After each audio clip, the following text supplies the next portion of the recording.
प्रिय भैया बहनों, कल आपने कबीरदास की साखी का व्याख्या भाग 1 पढ़ा। आज आपके सामने व्याख्या भाग 2। कल भी 4 दोहे थे और आज भी मैं 4 दोहों को लेकर आप सभी के सामने उपस्थित हूँ। इन 4 दोहों की व्याख्या आज हमारे द्वारा की जाएगी। आशा है कि कल की व्याख्या भी आपको समझ में आई होगी। जैसे जिसको अगर कहीं पर कोई बात नहीं समझ में आती है तो वो मुझसे मेरे व्हाट्सएप नंबर पर भी लिख करके भेज सकता है, जिससे यह मुझको पता चल सके कि आप लोगों को किस स्तर तक पढ़ाना है। बात समझ में आ रही है? तो आप जब पढ़ेंगे और मुझसे अपनी बातों को कहेंगे तभी मैं इस चीज़ को जान पाऊँगा। चलिए बिना समय गंवाए आज का पाठ प्रारंभ करते हैं। जब मैं था तब गुरु नहीं, अब गुरु है हम नाही। प्रेम गली अति साकरी, तामे दो न समाए। कबीरदास जी यहाँ गुरु की प्राप्ति किस प्रकार से हो सकती है, इसके बारे में उन्होंने बताया है कि जब मैं था, मैं का तात्पर्य क्या है? मैं गलत हो गया।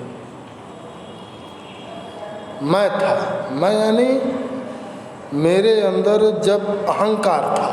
मैं मतलब क्या होता है? अहंकार। तब गुरु नहीं, तब मुझको गुरु की प्राप्ति नहीं हुई। यहाँ गुरु से तात्पर्य ईश्वर रूपी गुरु से भी है। तो जब मेरे अंदर अहंकार था, क्या था? अहंकार था, तब मुझे ईश्वर रूपी गुरु की प्राप्ति नहीं हुई। और अब गुरु हैं हम नाही। और अब जब मुझको गुरु प्राप्त हो गए, अर्थात ईश्वर प्राप्त हो गए या ईश्वर रूपी गुरु प्राप्त हो गए, तब क्या है? हम नाही। हम नाही, हम मतलब अहंकार। तो अब हमारे अंदर, मेरे अंदर जो अहंकार था वो क्या हो गया? नाही, अर्थात समाप्त हो गया है। तो जब मेरे अंदर अहंकार था तब मुझको गुरु की प्राप्ति नहीं हुई, ईश्वर रूपी गुरु की प्राप्ति नहीं हुई। और अब जब हमको ईश्वर रूपी गुरु की प्राप्ति हो गई है तो हमारे अंदर से क्या दूर हो गया है भाई? अहंकार दूर हो गया है, यानी अहंकार समाप्त हो गया है। तो प्रेम गली अति साकरी। तो कबीरदास जी कहते हैं कि प्रेम गली अति साकरी। साकरी मतलब क्या है? पतली। सकरी, साकरी यानी सकरी, यानी जो पतली गली होती है ना, समझ रहे हैं बात को? तो प्रेम गली अति साकरी। तो प्रेम की गली क्या है? यह बहुत ही साकरी है, अर्थात संकुचित है, बहुत ही पतली है।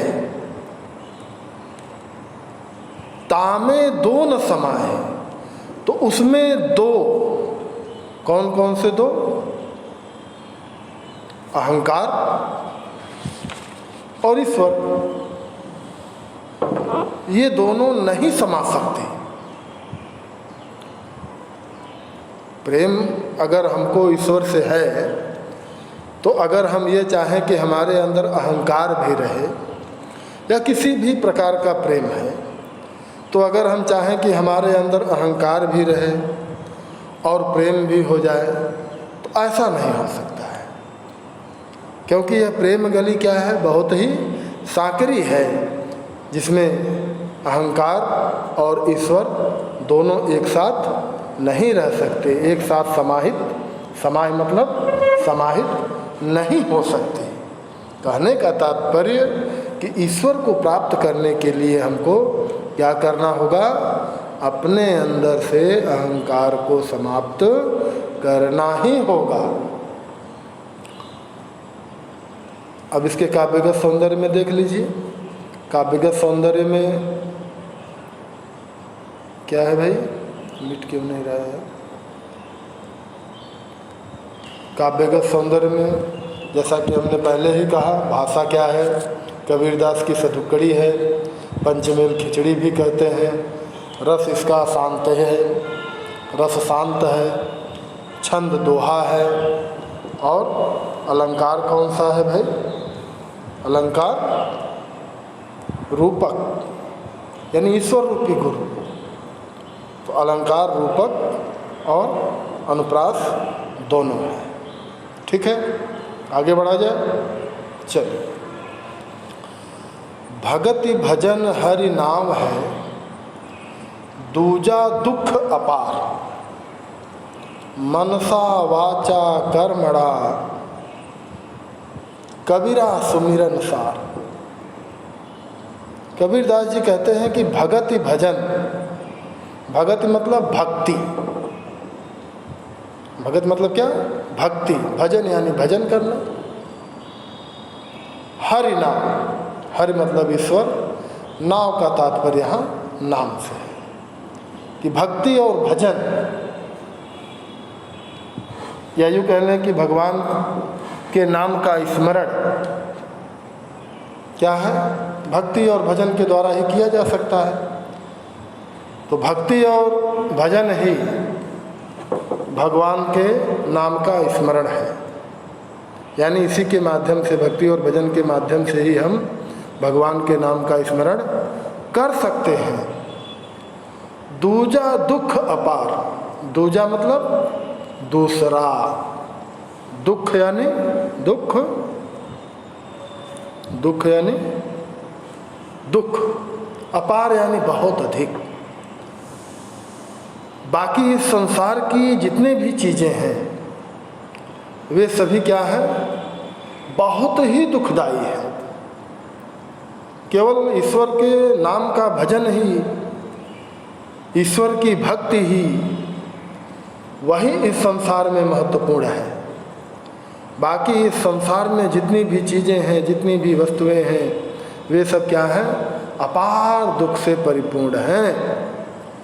तो मनसा वाचा कर्मणा, मनसा, मनसा मतलब मन, वाचा यानी वचन, और कर्मणा यानी कर्म। तो इसलिए कबीरदास जी कहते हैं कि मन, वचन और कर्म से कबीरा सुमिरन सार, कबीरा का तात्पर्य है कबीरदास से है, और सार का मतलब क्या है, मूल तत्व। मूल तत्व यानी इस संसार में ईश्वर ही क्या है, वह मूल है।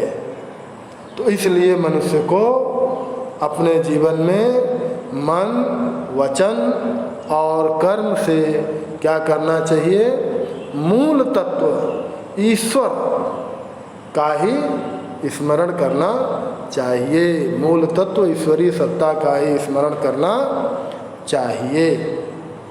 बात समझ में आ गई?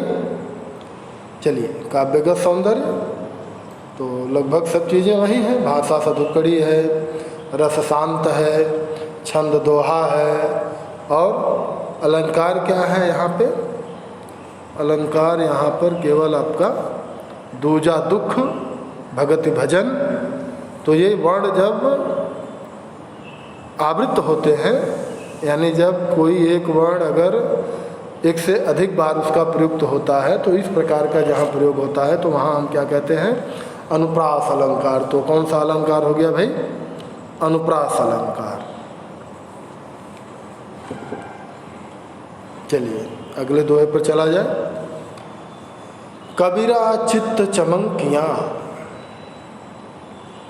चहुदिस लागी लाय,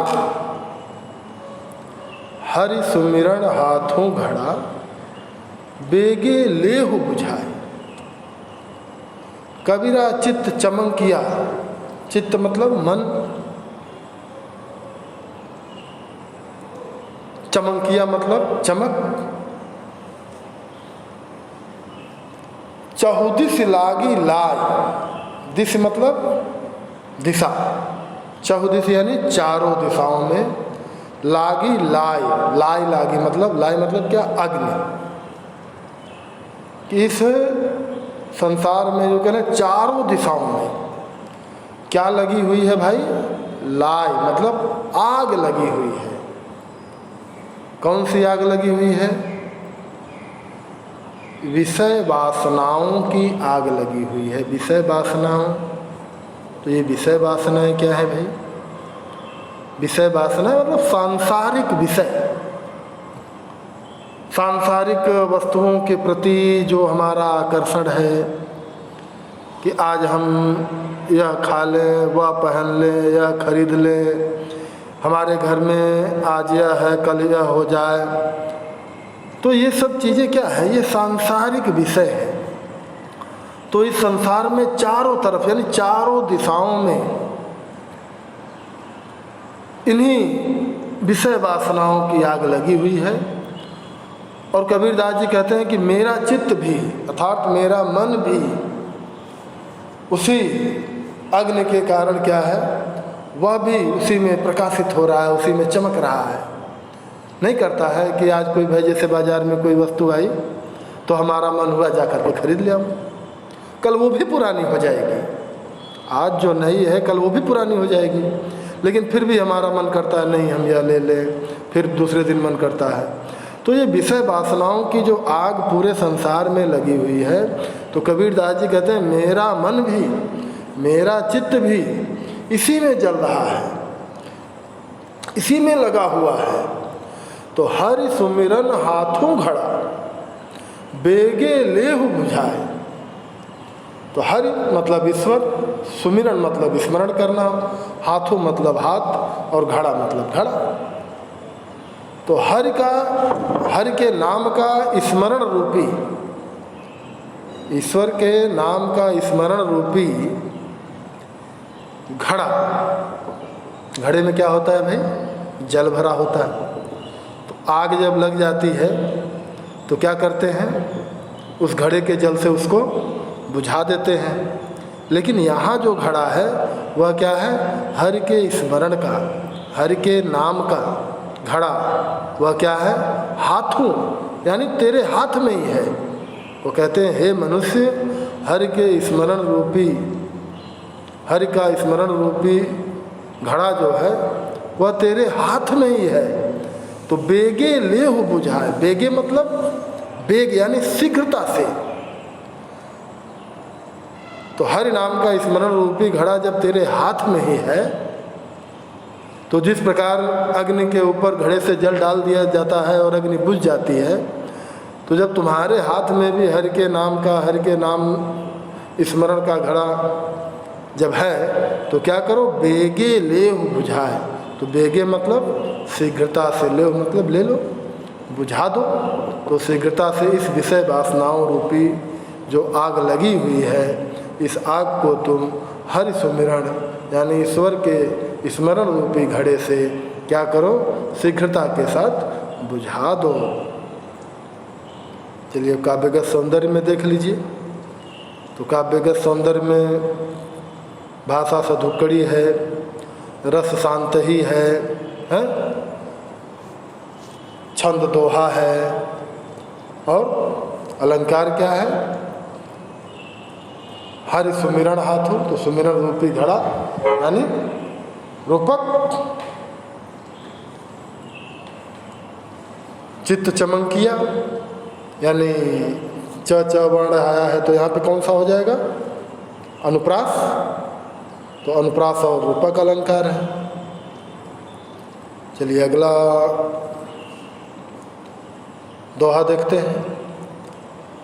औसड़ियाँ झाई पड़ी, पंथ निहार निहार, जी भड़ियाँ छाला पड़ा, पड़या राम पुकार पुकार। तो कबीरदास जी इस दोहे में व्याकुल जीवात्मा का